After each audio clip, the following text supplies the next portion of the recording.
Assalamualaikum warahmatullahi wabarakatuh. Halo, saya Celia Rizky Utami Rahab dengan NIM 1942171. Saat ini saya sebagai mahasiswi semester 6 jurusan Ekonomi Syariah, Fakultas Ekonomi dan Bisnis Islam. Baiklah, di sini saya akan membahas sedikit tentang audit siklus pendapatan dan penerimaan kas. Selanjutnya ialah sifat siklus pendapatan.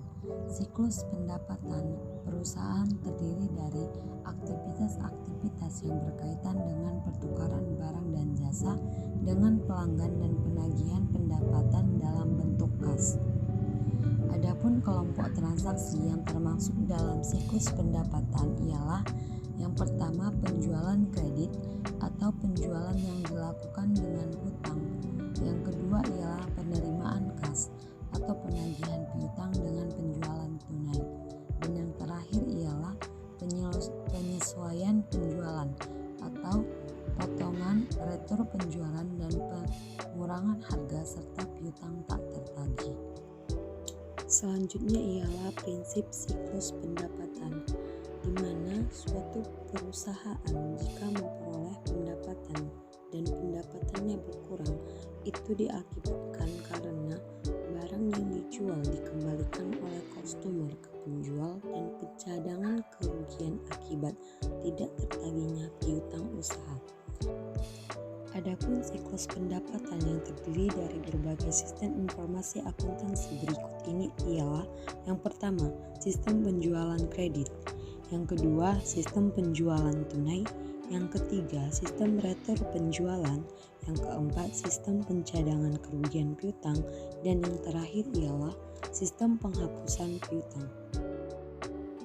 Selanjutnya ialah fungsi penerimaan kas serta pemeriksaan audit fungsi penerimaan kas. Sebelumnya, kas merupakan suatu aset pancar yang sangat penting bagi kegiatan bisnis, karena kas merupakan aset liquid sehingga sangat rentan, maka kas harus dikendalikan dengan pengendalian internal yang baik. Ada beberapa alasan penting untuk memiliki atau menyimpan kas. Yang pertama ialah untuk mendukung transaksi perusahaan atau motif transaksi. Yang kedua, untuk transaksi-transaksi yang bersifat spekulatif atau motif spekulatif.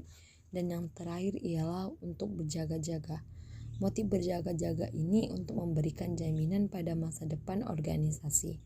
Organisasi menyadari bahwa kondisi di masa mendatang sulit diduga atau tidak pasti. Kemudian, salah satu cara umumnya digunakan untuk memastikan apakah suatu fungsi telah mencakup prinsip efektif, efisien, dan ekonomis adalah dengan melaksanakan audit internal.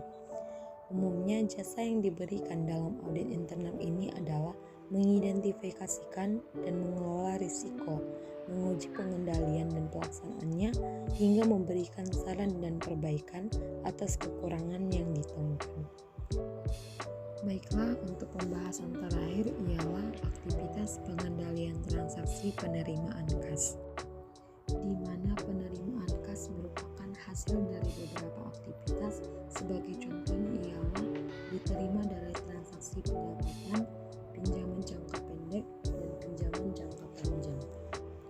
Adapun dokumen dan catatan penting yang digunakan dalam pemrosesan penerimaan kas ialah: yang pertama, bukti penerimaan uang; yang kedua, pendaftaran; yang ketiga, lembar perhitungan kas; yang keempat, ikhtisar kas harian; yang kelima, slip deposit yang disahkan; yang keenam, file transaksi penerimaan kas; dan yang terakhir ialah jurnal penerimaan kas.